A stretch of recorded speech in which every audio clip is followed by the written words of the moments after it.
guys! Good morning! Welcome to Maria Lassen Channel. Today's video ay nandito po tayo sa market. Makikita niyo po, napakadaming paninda. Kaya ngayon ay mamamalingki po kami ni Sylvester. Si Sylvester ay merong malaking cart. Nandito pala tayo sa South Australian Produce Market. Supposed to be is mga wholesale po yung mga binibenta nila dito. So dito po ang pinakamura na mapuntahan niyo po dito sa Adelaide. Actually pumunta po kami doon sa Central Market.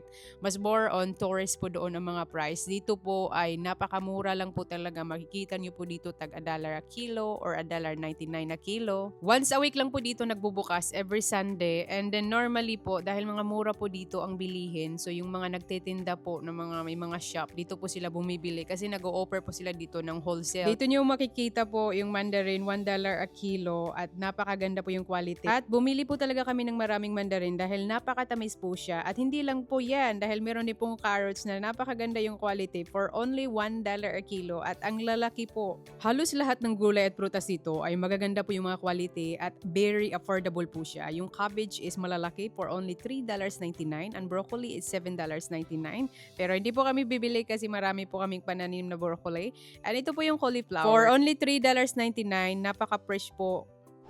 Ito si Sylvester. Pupunuin daw itong cart namin pamili ng mga gulay and vegetable. And first of all, mag-look around po muna kami para makita po natin kung gaano kalaki ang market dito sa Australia. Ito yung maganda pag namamalingki po kayo kasi marami kayong mabili po talaga ng mga gulay at saka hindi kayo mahihirapan. Alam nyo guys, magkapare-pareho lang po dito yung display pero tingnan nyo lang po talaga by price kung saan po kayo makamura. So yung gagawin ko po ay maglibot-libot po muna ako dito para ma-investigate yung mga presyo. Na grabe, hanggang doon pala to. So libot po tayo. Yung apple, oh, iba yung kulay.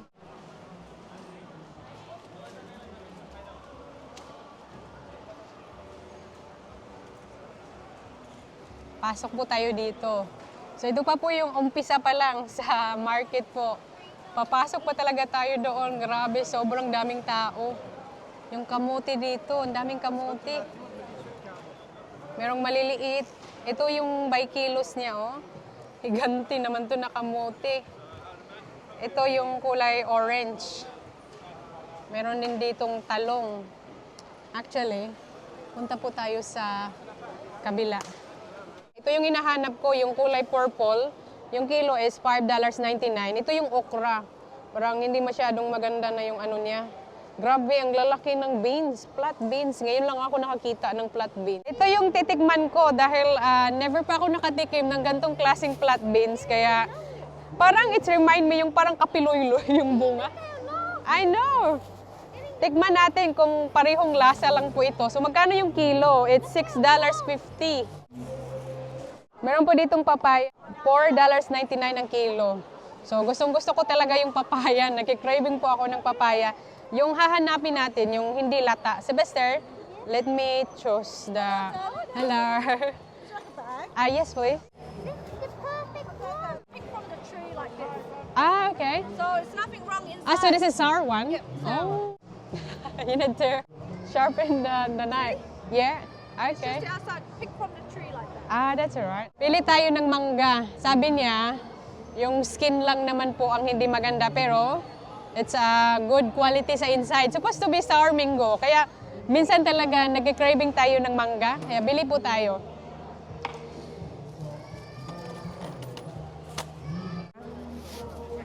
Tikman natin itong kung magandang mangga na to. So meron tayo ditong mangga, papayas, and beans. Type bird in your hand. 1770. Yeah. 1770. Maglibot-libot po tayo. Meron ditong maganda yung quality ng sweet potato pero mas mahal, $8.50. Is this good, honey? Hindi pa ako nakatikim nito. I haven't tried this one. Yeah, you can get one. Maraming avocado. Ay, pineapple. Merong pineapple. Ito, purple na purple talaga. Ang daming sweet potato.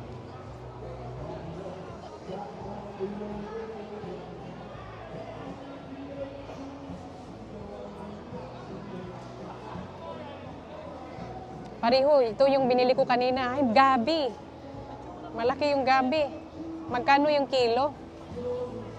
Grabe, ang mahal. $16. 2 kilo is $30. Makatipid ka ng $2.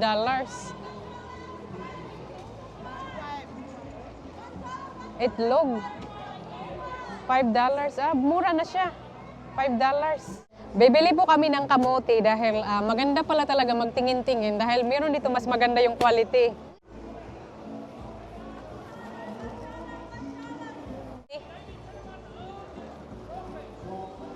Ah, madami. Another perfect one. Another perfect one. Okay, come over here. I will help you. Bibili tayo ng dalawang bag. Dalawang bag ang bibilhin namin. Grabe ang mahal ng kilo pag purple sweet potato. Look, it's the shell. This is the perfect one. Yeah. This is just the same as mine. That's right, Sylvester, kasi magbibili ng marami si Mami. Ooh, this is perfect. That's enough mine. That's enough daw. Enough na ba? Saan ba tayo magbabayad?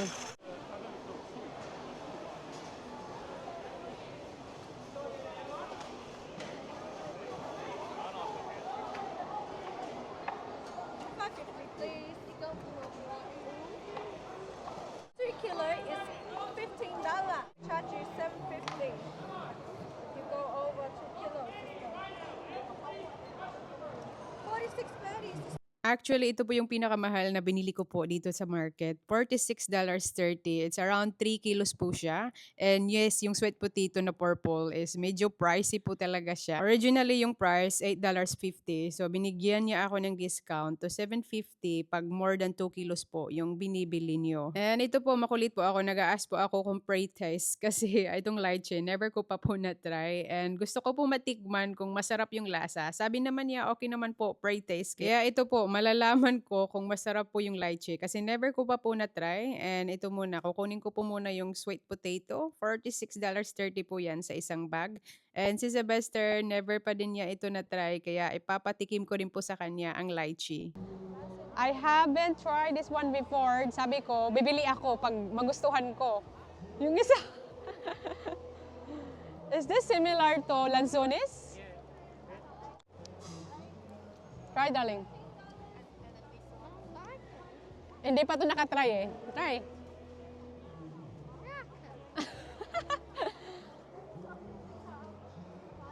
Hindi ko masyadong type ang lychee. Parang kamote yung lasa. I thought parang medyo maasim na parang lanzones. Pero hindi. Matamis siya na, iwan ko parang kamote. So, hindi ako bibili. So, parsley. That's right, darling. This is actually kale. Akala ko parsley. Kale pala. And tingnan niyo po dito. Grabe. Ang lalaki ng cabbage. Gusto ko ganito kalaki ang aming pananim. Ganito kalalaki po ang aming cabbage. Yung kilo ng cabbage is $3.99. And marami ditong broccoli. Yung broccoli is $7.99. Laki, marami kaming pananim na broccoli. Dito po ay cauliflower. Look, Sylvester, there's a lot of cauliflower. Makikita niyo po kung gaano ka very high quality. $3.99. Sobrang fresh na fresh. Hold together, two of them. That's better for you. And broccoli. Pareho po, very fresh. Pili tayo ng malaking cabbage. Masarap to sa tinula, sa mga sinaba. How many we gonna buy? Probably just one, darling. It's only $1. $1 lang po yung kilo. Napakamura. Bili po tayo and it looks good quality. Hi! Nagkita-kita po. Shout out na lang po sa vlog. Yung nanonood lang po. Tapos napunta na kayo sa video ko. Ang daming Ay, talaga po. Post mo sa Adelaide. Nandun kami kaya lang sa ibang lugar kami. Ah, okay. Sylvester, come here. Say hi to them. Come and say hi. How are you? 1 p.m. to mag-close, no? 1 p.m. Pero hindi masyadong marami ang binili ko po na mandarin. $3 lang po. Dalawang bag. Kaya tikman po muna natin. Hindi ko tinikman kanina kasi hindi pa tayo nakapagbayad. So ngayon, ito yung $1 a kilo. Tikman natin. You gonna try, Sylvester? Dito natin malalaman kung ang mura ba, masarap. Oh my God, it's so good. Ang sarap. Try, honey. Do you like it? It's very fresh. $1 a kilo. $1 a kilo, that's bargain. Napakasarap guys, hindi po ako nag-expect na napakasarap po na yung mandarin kasi $1 a kilo. And this is only $3, yung dalawang bag na binili ko. We probably gonna buy more kasi masarap siya. Do you like it, Sylvester? Ay, gusto ni Sylvester. I do like it. I know you will like it. Meron lang mga soft. This one. Piliin nyo lang po. Kasi pero parang merong lata po siya. And ito, tingnan nyo po. Oh, napakaganda yung quality pa rin. Imperial, it must be mixed. Yung isa, may puwet. Yung isa, wala. Pili-pili, parang ukay-ukay. Quality, good quality. Yeah? Happy ba? Thank you.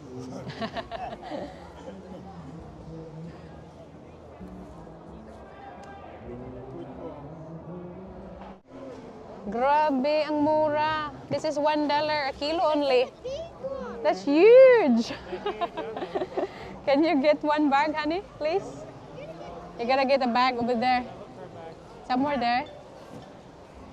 Sylvester, are you choosing the big one? Oh, grabe. Imagine, yung tanim namin, kung ganito kalaki yung carrots. Oh, gustong-gusto niya yung malalaki. Okay, put in daddy's bag. Put in Daddy's bag. Ayan. At yung kamuti dito, giant naman dito lahat. Kamuti, carrots, is all big.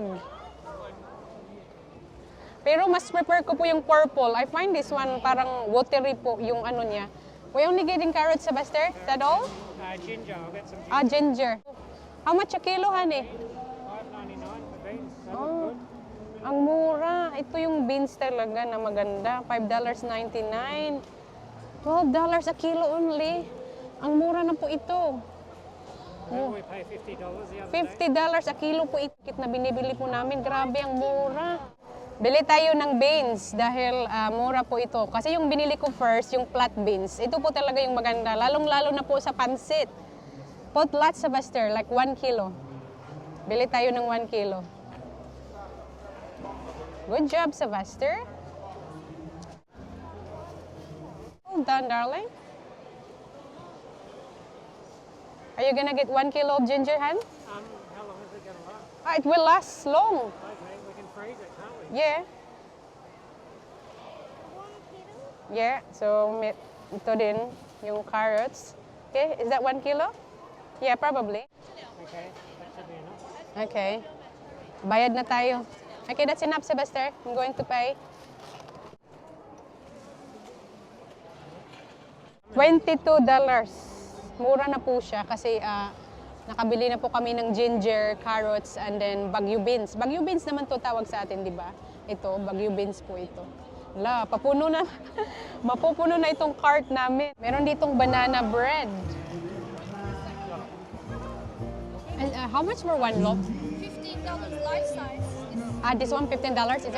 Hello. Fresh and moist banana bread. I'll get this chocolate. Is this the plain one, is it? We don't have a plain sample, but this plain is there. Chocolate one. You want to get? Try this one, Sylvester. Tell me if you like it. Small 15, double. Small 10. Can I get this? Nandito po kami sa kabila. Yung display nila dito, iba. Kasi dito, nasa basket yung mga prutas. Is this pink lady? Akala ko golden delicious. Pink lady. It's a pink lady, pero it's it's not not pink. Wow! Pineapple for $7 each. This is each, honey. Ang lalaki. Akala ko per kilo, so $7 each. Paano malalaman kung hinog? Hello? Don't forget, shop at Three Amigos. Yes, Where come the here. That's what you see here. Kung gusto niyo pong bumili ng pineapple, pumunta po kayo sa shop ni Kuya, Three's Amigos. Nasa right side po sila. Bili tayo ng dalawa. $12. So, di ba? May discount. Thanks. Dito naman sa kabila, parang may mga pajama po dito. So, bibili po tayo. At least parang may remembrance po ako dito na market. Ito, maganda to. Pompe. Kasi malamig ngayon. $10. This is for $10. Di ba? Size na size ko. Nagkita. Ay, talaga po. Salamat. Say hi to my video. Take the picture. Ay, take a photo. Go take a photo sa Buster. Camera, look in the camera. Smile.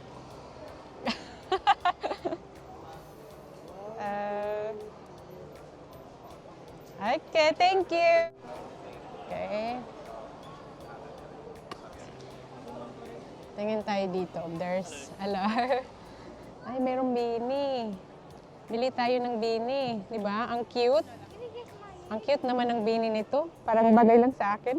Does it look good, honey?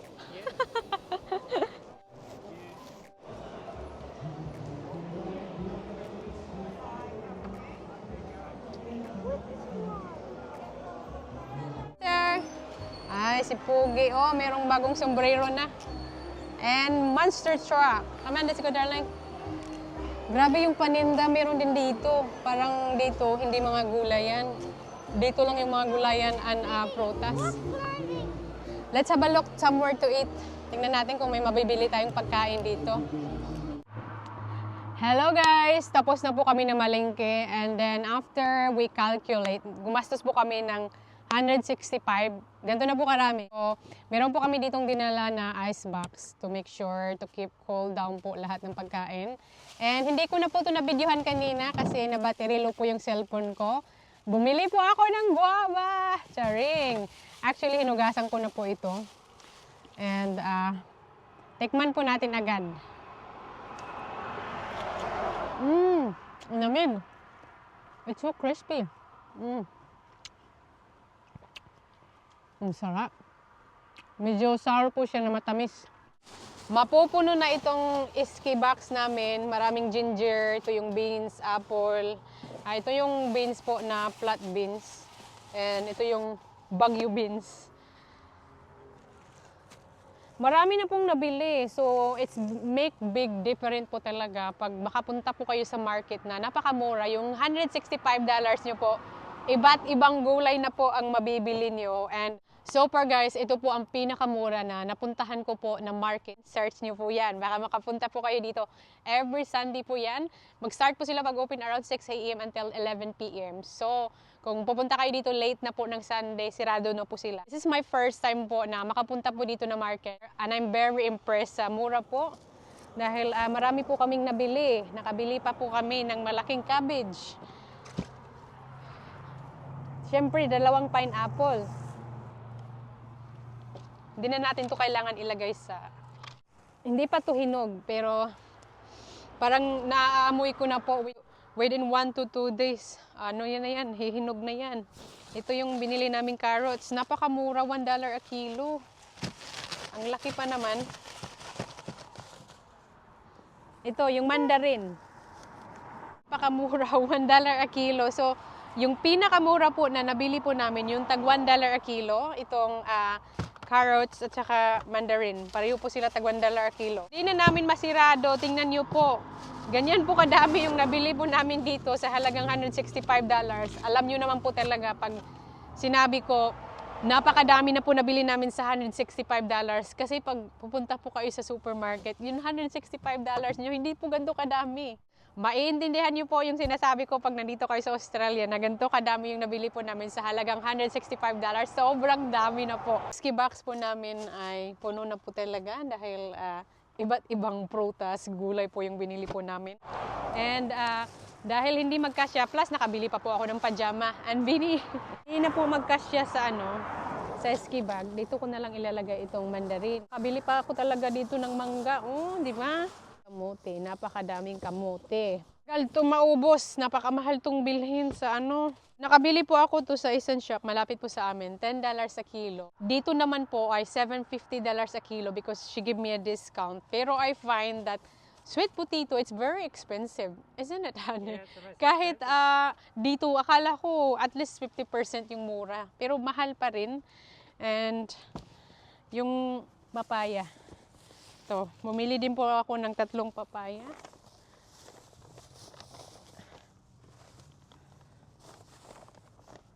And that's it. Nakabili kami ng isang Aldi bag. and isang malaking kamote na bag. Tapos puno yung ski bag. So marami na po ang nabili namin. At niluto ko na po yung binili ko po na kamote kahapon. Very purple po talaga siya pag naluto. And ito po yung banana bread po na binili ko. Masarap po siya i-partner sa coffee early in the morning. And sa wakas, matry na po natin itong purple sweet potato. Kung matamis po ba siya. Matamis po siya, masarap i-partner sa kape agad. Kahapon, nag-enjoy po talaga kami pamalengke doon sa market. Alam niyo po, kung napapansin niyo po yung buhok ko, napansin ko na lang po pag-edit. Sobrang gulo pala ng buhok ko sa likod dahil nagmamadali talaga kami doon. Nakarating kami doon around 10 a.m. And then, supposed to be mag-close po yung market 1 p.m. So sabi ko kang Dim, magmamadali tayo, na late na po kami. Hindi ko na napansin yung buhok ko, sobrang gulo. And lucky sa front, hindi masyadong magulo. But yes, maganda po talaga doon mamamalengke. Kahit hindi kayo masyadong bibili ng marami, parang ma-entertain lang po talaga kayo sa sobrang daming display ng mga gulay and prutas. And to be honest, maganda po yung mga quality ng gulay nila. Kasi mostly po doon ang nagbebenta, mga local farmer po talaga yun sila. So mga sarili nilang pananim na dinidisplay nila doon. Kaya sariwang-sariwa yung mga gulay and prutas. So ito yung breakfast ko. Yung binili ko pong guava, maganda po, very crispy. And actually, meron po kaming sariling tanim dito na guava. Maliit pa po siya. Kailangan po muna namin diligan to dito. Kasi minsan talaga kailangan diligan kahit winter. Ito yung bago ko lang tinanim. Kasi gustong gusto ko talaga yung mga bulaklak na ito. Every winter, namumulaklak po talaga siya. And nilagyan ko na lang dito ng bago para maganda. Para hindi sila mamamatay. Continue pa rin po. And dito, parang less yung bulaklak. Dito po yung mas more yung bulaklak. Ito po, buhay pa rin po sila. I think mamamatay po ito pag slowly na iinit. Ganyan po siya kaganda. So naisipan ko, magtanim pa po ng marami surround sa bahay para maganda tingnan. Every winter lang po talaga ito. And as I mentioned, napakadali po itong tanimin. Kasi kahit hindi mo siya itatanim, mapapansin nyo po, itong mga roots, tingnan nyo. Oh. Nakadesign talaga yan. Pag malaglag itong bawat branches niya, may mga ugat na. Ito po. So kahit mahulog lang yan dito, automatic na yan mabubuhay. And didiligan ko po yung namin doon, yung guava. So, ito po yung puno sa front. Hindi yan maganda tingnan pag winter, kalbo po siya, pero nabubuhay lang po siya ulit pag summer. And ito, kahit ito po, namamatay po ito pag winter. Slowly nalalaglag po yung mga dahon. And I'm just gonna turn on the water dahil baka mamatay yung guava namin. So, ito yung mga bago kong tinanim din po. Si Dave naglinis po dito kahapon, kaya meron pong ito. Nagtatanggal po ng mga weed.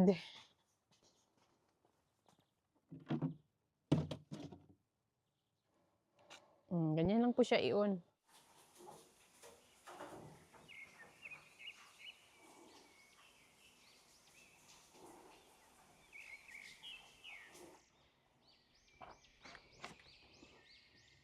So, ito po yung update ng aming manok. Sana lang po namin sila nilalabas. Palagi na po sila dito nakakulong.